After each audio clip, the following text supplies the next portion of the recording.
Olá, tudo bem?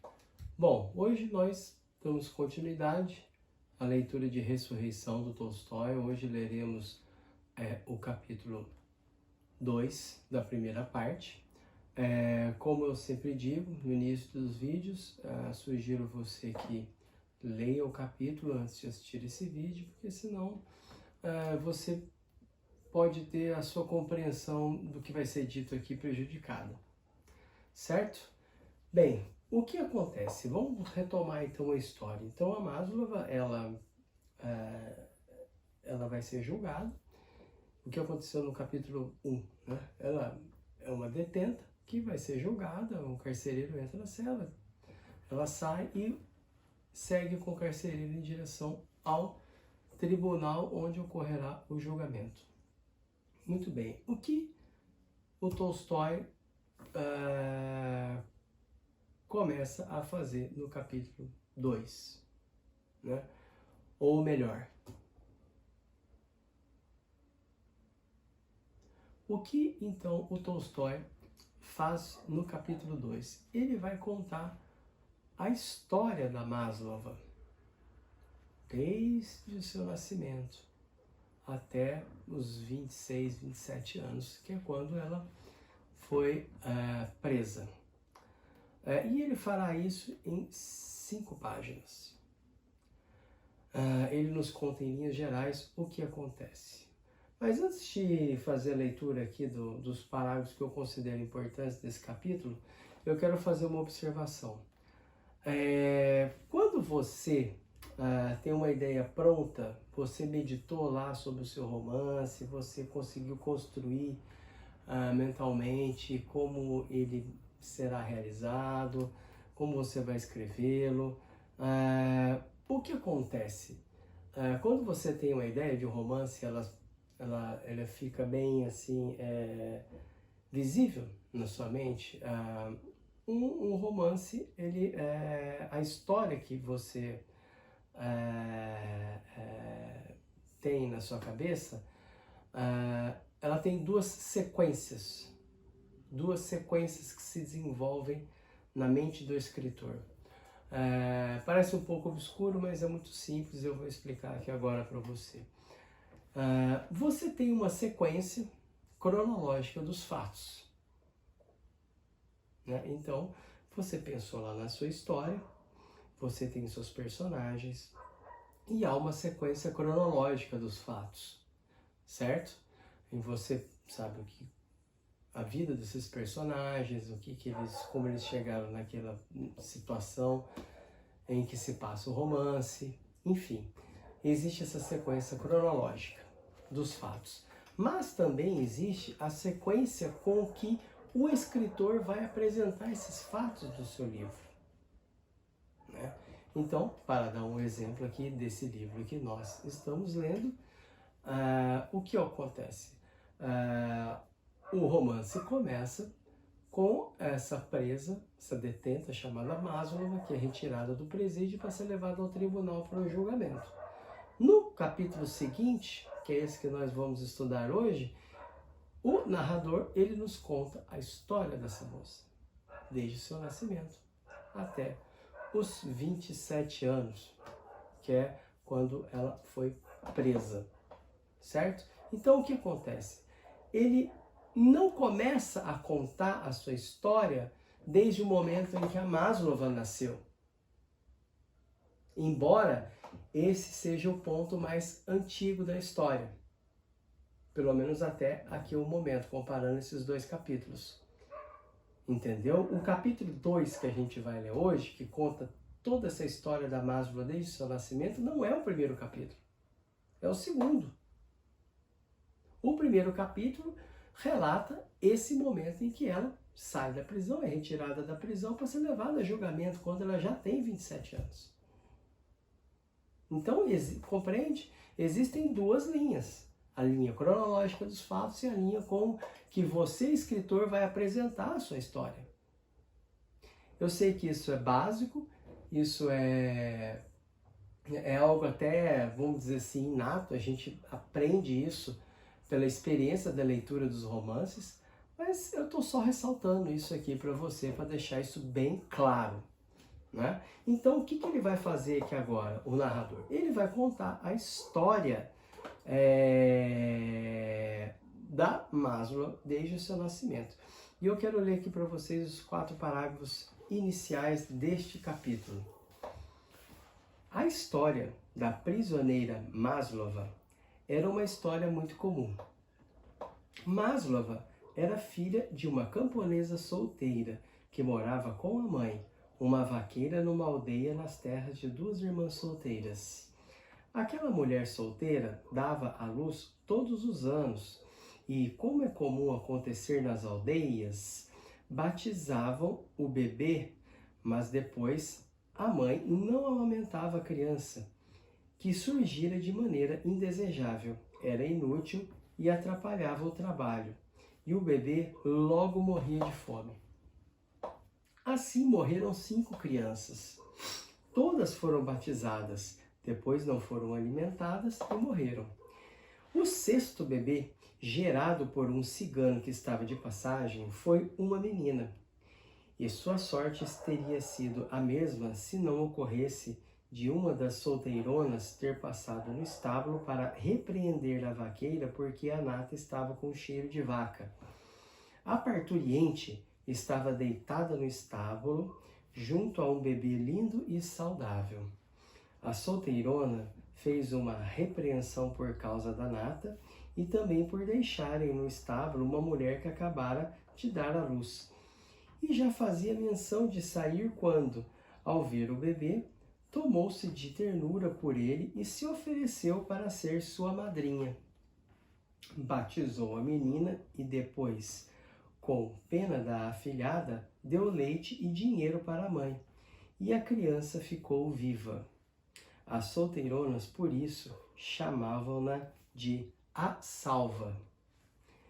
A criança tinha 3 anos quando a mãe ficou doente e morreu.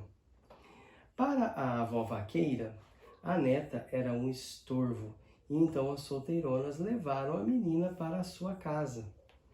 A menina de olhos pretos mostrou-se extraordinariamente vivaz e graciosa, e as senhoritas idosas consolavam-se com ela.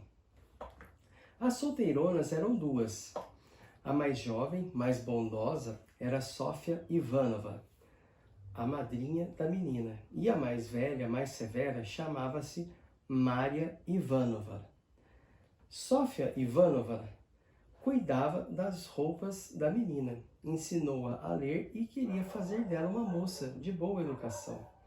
Maria Ivanova dizia que era preciso fazer da menina uma trabalhadora braçal, uma boa criada de quarto, e por isso era exigente, castigava e até batia na menina quando estava de mau humor. Assim, entre as 2 influências, a menina, quando cresceu, tornou-se em parte criada de quarto e em parte moça instruída. Chamavam-na de um modo também intermediário, não de Katka, nem de Katienka, mas sim de Katiusha. Ela costurava, arrumava os quartos, limpava os ícones de gesso, fritava, moía, servia café, lavava pequenas peças de roupa e às vezes sentava-se junto com as solteironas e lia para elas. Muito bem. O que a gente observa aqui? Que a Maslova, ela recebeu uma educação dessas 2 solteironas mista.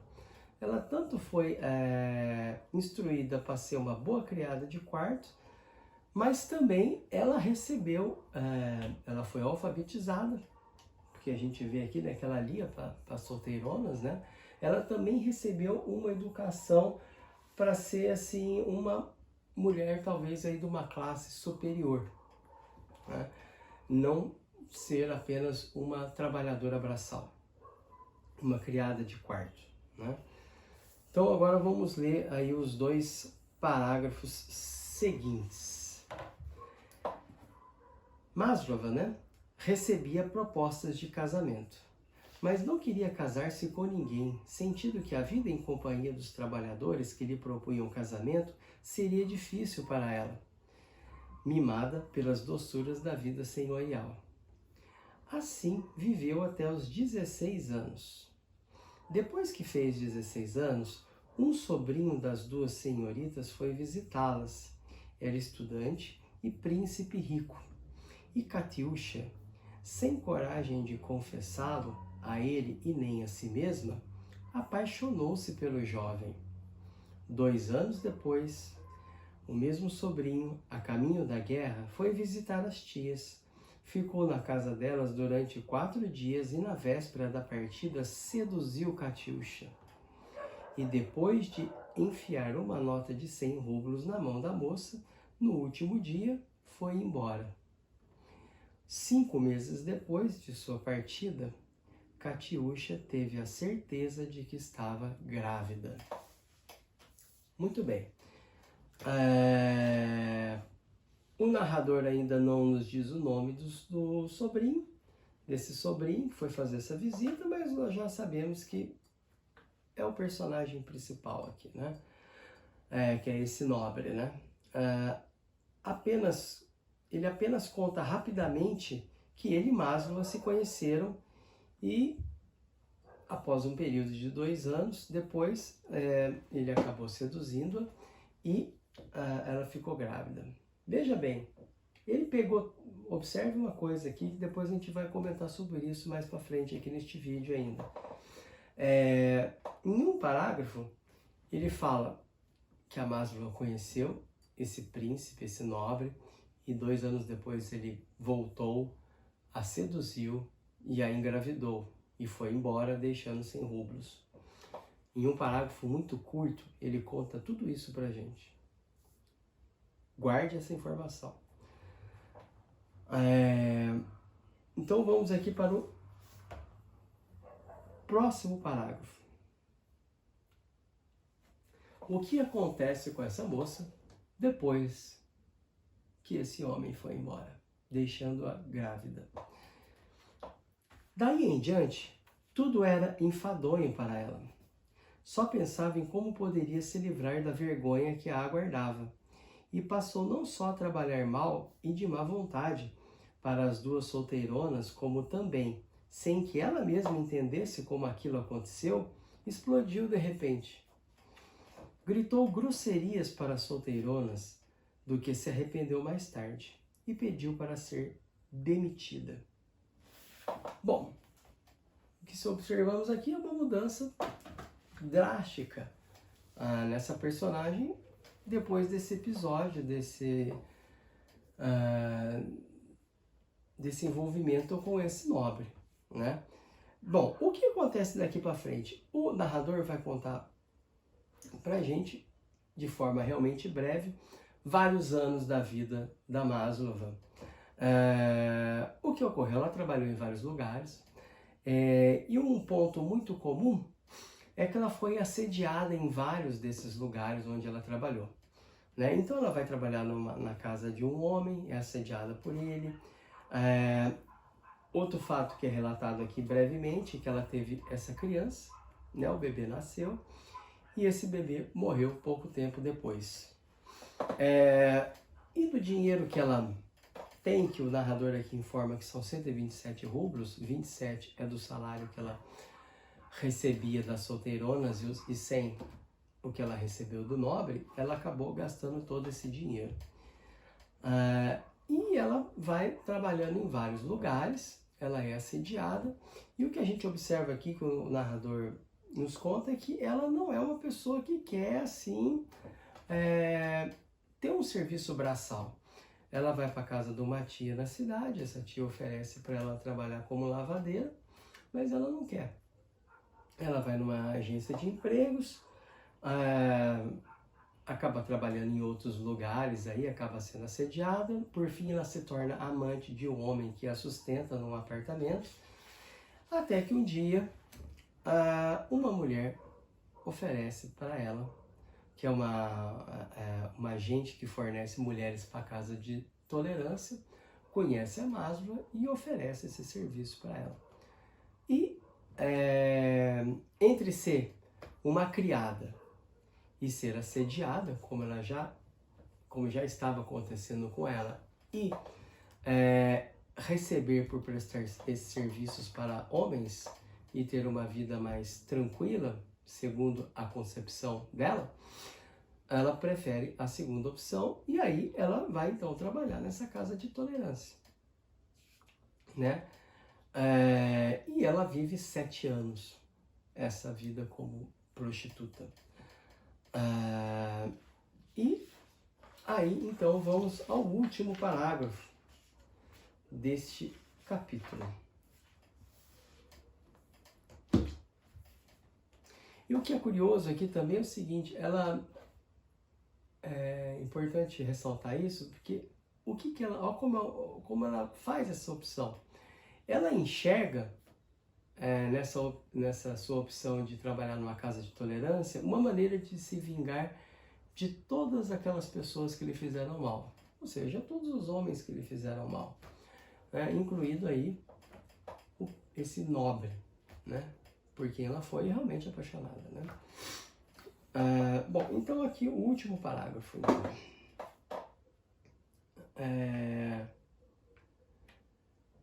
Assim, Maslow viveu 7 anos. Durante esse tempo, mudou de casa 2 vezes e ficou no hospital 1 vez. No 7º ano de sua permanência na casa de tolerância, e no 8º ano após a primeira queda, quando ela estava com 26 anos, aconteceu-lhe aquilo porque a puseram na prisão e porque agora a levavam para o tribunal, depois de 6 meses de permanência na cadeia, em companhia de assassinos e ladrões. Então, aqui o narrador ele junta as pontas, né? Primeiro no primeiro capítulo ele conta esse episódio em que ele nos narra esse episódio em que a prisioneira Maslow vai retirada da cadeia para ser levada a julgamento, e agora ele conta toda a história dela, desde o nascimento até esse momento, de uma maneira realmente bem sucinta, né? E agora nós temos uma ideia melhor dessa personagem, né? Bom, o que eu quero comentar aqui que eu acho importante nesse parágrafo, onde são apresentadas tantas informações num espaço muito curto, em apenas 5 páginas. Veja bem, tem uma famosa passagem do Chekhov em que ele diz o seguinte, essa passagem está aqui nesse livro, Sem Trama e Sem Final. 99 Conselhos de Escrita. Eu acho que já tem até uma nova edição. Essa edição foi publicada pela Martins Fontes, ainda não sei se essa nova edição é publicada pela mesma editora, e eu quero ler aqui um trecho para vocês, que está na página 66. Obterás o efeito de uma noite de lua se escreveres que na represa do moinho um caco de garrafa cintilava como uma estrela vívida, e a sombra de um cachorro ou de um lobo rolava feito bola, e assim por diante. O que ele está querendo dizer aqui? Isso aqui é só um trecho é só uma frase de um trecho maior. O que ele está querendo dizer aqui? Você obterá mais efeito se você mostrar algo ao seu leitor do que se você contar. Então, o que ele está dizendo aqui, né? Obterás o efeito de uma noite de lua. Então, ao invés de você falar que é uma noite de lua cheia e que está tudo iluminado, você pode dizer isso mostrando, né? Aqui, por meio usando essa imagem do caco de garrafa, que cintilava com uma estrela vívida na represa, ou a sombra de um cachorro ou de um lobo que rolava feito bola, né, pelo campo, né? Então, o que acontece? Você obterá um efeito mais, em vez de você falar que a noite era enluarada, em vez de contar isso, você pode mostrar isso, né? Através do efeito do reflexo do luar na represa. E ele aqui usa até essa imagem do caco, né? do caco de garrafa que cintilava como uma estrela vívida, né, na represa. Então, se você mostrar, você obterá um efeito melhor. Você atrairá mais o seu leitor do que simplesmente dizer que a lua, que era uma noite enluarada, né? Que era uma noite ao luar, uma noite de lua cheia, porque isso aparece em todo lugar, é isso que ele está querendo dizer. Então você tem que procurar mostrar as coisas, compreende? Bom, o que acontece quando as pessoas leem isso, né? E eu já refleti muito sobre isso também. A gente lê essa passagem, qual que é a nossa primeira reação? A gente acha que tudo tem que ser mostrado, nada pode ser contado, né? E o que a gente acabou de ver aqui? O que o Tolstói acabou de fazer nesse capítulo? Ele nos contou a história da Maslova desde o começo. Falou, olha, ela nasceu assim, numa situação assim, foi a sexta-feira, né, parece ali. Todos os outros irmãos morreram, aí ela foi adotada por essas solteironas, e aí ela conheceu esse príncipe, foi seduzida, engravidou. Ele está contando, ele não está mostrando nada pra gente. Ele não está dizendo nada indiretamente, ele está dizendo, nos contando o que aconteceu com essa mulher.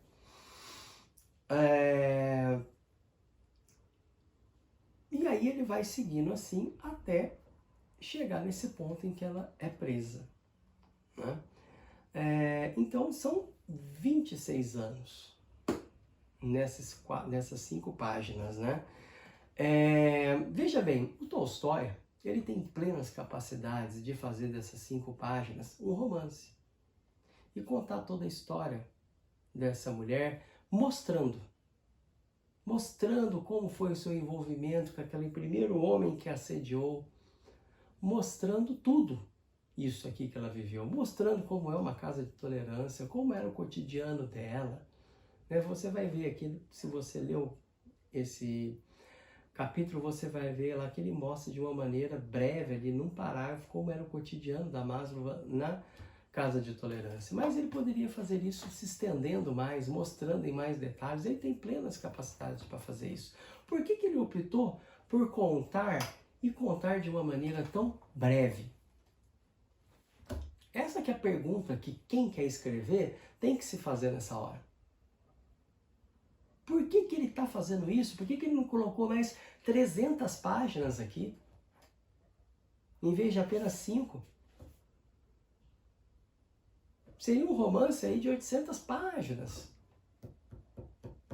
Em vez de 400. Por que ele não está fazendo isso aqui? Bom, por quê? Porque a questão aqui é o seguinte.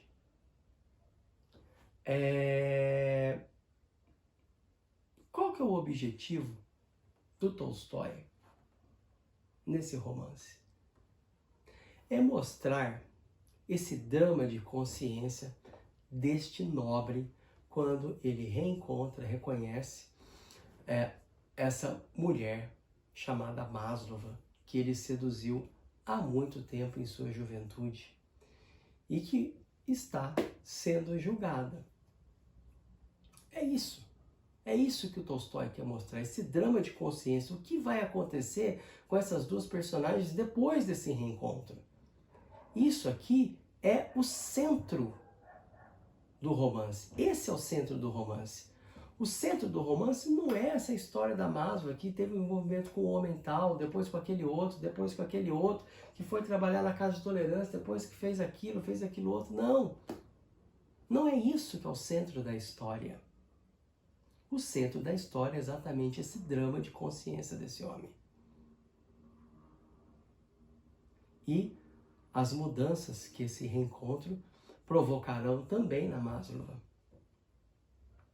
Isso é o centro do romance. Então, não há motivo para que o Tolstói faça 300 páginas se ele pode escrever apenas 5 e não contar as informações que são essenciais para que compreendamos a história dessa personagem chamada Maslova. Não tem por que fazer 300 páginas com isso aqui. O que acontece? as informações que são passadas nesse capítulo a respeito da história da Maslova, elas são importantes para nós entendermos as reações desses personagens, tanto da Maslova quanto do Nekhlyudov, que é o nome desse nobre, depois desse reencontro. Compreende? É importante conhecermos a história da Maslova para entendermos muitas das reações e da forma de pensar dela nas páginas seguintes do livro. Isso vocês vão observar. Compreende? Mas não é importante. Não seria, seria um desperdício de energia fazer dessas 5 páginas 300. Compreende? Não é isso que o Tolstói quer neste romance. Compreende? O que ele quer aqui é apenas contar brevemente essa história dela para que nós entendermos por que ela chegou nessa situação em que foi presa. Agora, veja bem, existem certos trechos aqui que mais para frente, trechos principalmente que envolvem os 2 personagens principais, ou seja, aquilo que foi contado brevemente, né, em 5 linhas, né, foi justamente esse momento em que ela, quando ela conhece esse príncipe, 2 anos ele volta, e aí eles têm ali um envolvimento, ele a seduz, a engravida, e ela fica grávida, né? Isso vai ser contado em mais detalhes mais para frente. Mas eu não acredito, embora ainda não tenha chegado no fim do livro, eu não acredito que o Tolstói, o narrador aqui, ele vai nos contar esses episódios de assédio com outros homens da Maslova. Eu não acredito que ele vai voltar esses temas dentro do livro e mostrar isso. Se isso acontecer, eu faço um vídeo depois aqui e aí nós vamos tentar entender por que eu estou errado, certo? Mas eu acredito que isso não vai acontecer, porque não é o objetivo central da narrativa. O objetivo central aqui da narrativa é mostrar o que acontece com esses 2 personagens principais, chamados Maslova e Nekhlyudov. Outra questão, vocês vão observar no próximo vídeo, nós vamos comentar, vamos falar um pouco do Nekhlyudov, esse personagem, esse nobre, e vocês vão observar aqui no capítulo 3 como o narrador ele nos relata a vida desse homem Nekhlyudov de uma maneira bem diferente do que ele faz aqui nesse capítulo com a Maslova, certo? Mas esse já é um assunto para um próximo vídeo, em que trataremos desse capítulo 3. Bom, meu nome é Daniel Layer, esse é o vídeo com o capítulo 2 da primeira parte de Ressurreição de Tolstói. Se vocês gostaram desse vídeo, peço que compartilhem com seus amigos. Nos vemos então no próximo vídeo. Muito obrigado, um abraço e até mais.